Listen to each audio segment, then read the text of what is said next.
Greetings, friends. I'm so sorry that I was unable to be with you tonight.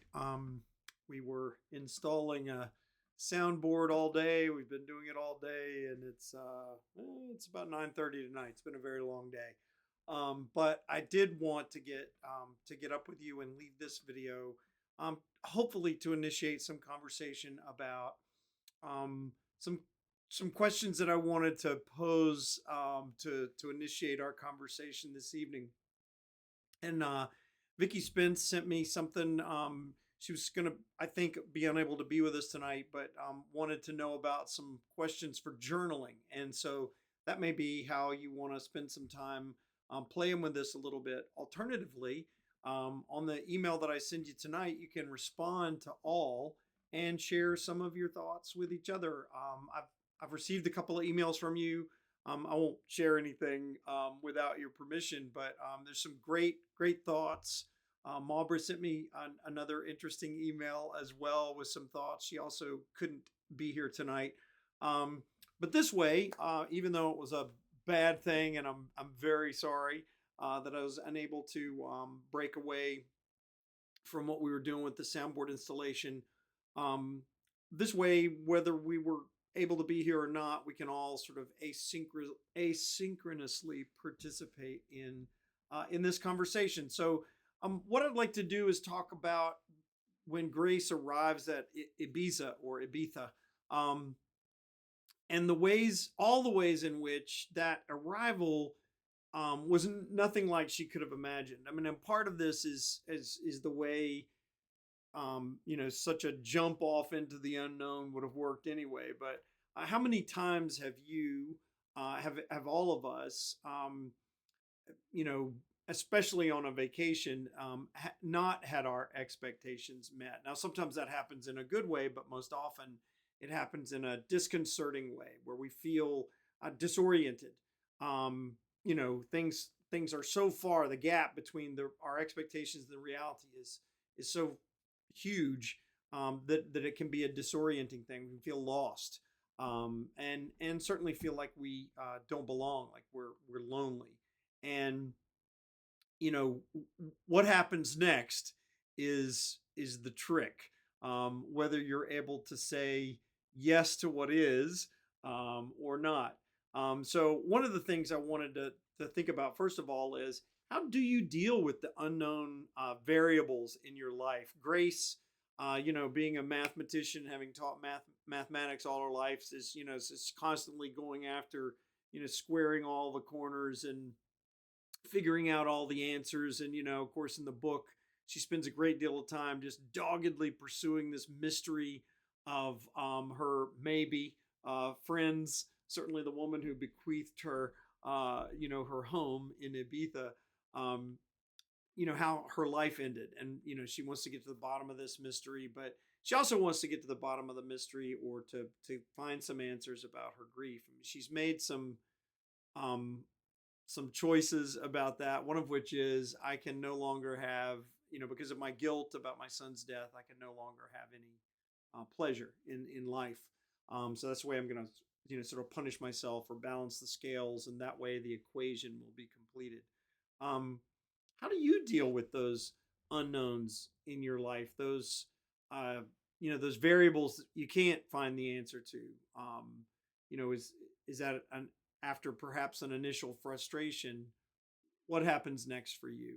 So I just want to prompt us to think some about what happens in those initial frustrations. At one point, Grace uh, gets the ticket and gets ready to go back home. She's just going to leave. And I wonder too, how did you feel when Grace makes that attempted escape? I mean, she looks for all the world like she's going to do it. She's going to go through with it and just escape back. And how did you feel having to go along with that part of the story? Um, and it might be interesting imagining people, you know, watching our lives, not to pound us, but, particularly people who love us and care about us, and thinking about how they feel when we are, giving in to those temptations to escape and to run away. Although sometimes those those can not just be temptations; they can be good impulses. Um, but just kind of wondering about those questions and wanted to throw that out on the table first. There was also this quote that I've shared already. And by the way, all of this is on the Life Impossible page. The best place that you can find that, you can always go to, here, let me, I'm going to bring this up. There we go. Um, there's a page that works. If you go to epworth.faith and just scroll down to the groups, which is that little orange box, it's pretty easy to find the Bose Book Club link. And then once you get to that page, that's where we've got information about, in this case, our second gathering, some of the question I just talked about. But then there's this quote that, if you've seen this page before, you've already seen. Indeed, the willingness to be confused, I now realize, is a prerequisite for a good life. Wanting things to be simple can become a kind of prison. It really can, because you end up staying trapped inside how you want things to be rather than embracing how they could be. And first of all, I thought that was really interesting that Matt Haig didn't write, rather than how they are. So even in the embrace, it's not a resignation and just say, well, I'm just going to throw all of my expectations out the window. But this embracing how things could be, perhaps begins with a, a breaking out of this prison of all of our frustration about how they didn't align with our preconceived notions, our expectations. So this final question is, can you think of a time or think of a time when you were confused about life, when you experienced this kind of confusion, this gap that couldn't be squared between what you had hoped for, what you expected, and what actually happened or what actually was, but that you stayed with it, so that you were willing to embrace how things could be, right?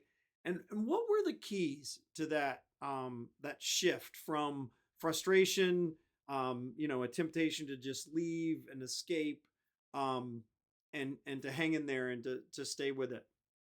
And I thought, as I was thinking about this the other day in the doctor's office, remember the first rule of improvisation, which is never say no.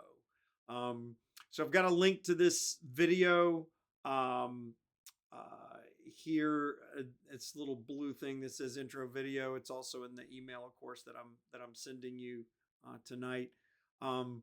Look forward to hearing some of your thoughts. And if there's a question in this sort of area of the book, this kind of leap away, this leap out of all the routine that's defined Grace's life into this completely new life. And yet, there's a lot of false starts, I guess, as she acclimates herself to realize that, none of this is going according to her plan. And her, she's had to leave a lot of things behind, not just her house. So if you've got some questions that you'd like to throw across the table at us, then do that as well. God be with you. Can't wait for next week. And also can't wait for the email exchange, for those of us who are willing to share some of our thoughts with each other. And in the meantime, I hope you've been able to get through the book and to finish the book, and I hope you've been able to enjoy it. If not, keep enjoying reading. You've got some great stuff ahead of you. The ending is quite a wild ride, and I look forward to being with you next week. And you can get a hint of some of where we're going to go. I can tell you this quote here, I think I've been playing hard to get with God. Wanted God to come to me. I think this also has to do some with our expectations, to prove that God is there. But now I realize it doesn't work like that. And then these intriguing two sentences: we make our own faith just as we make our own stories. We believe in what we want to believe, but it takes effort. That might be a good launching point for next week. And then we can get into this business about the light and how all that works, and some of the maybe weirder aspects. But for now, these are the questions I have for you. Look forward to next week, and thanks for your patience for this week. God bless you. Here, I'll bring myself back. There we go. God bless you, and happy reading in the life impossible possible that we live each day.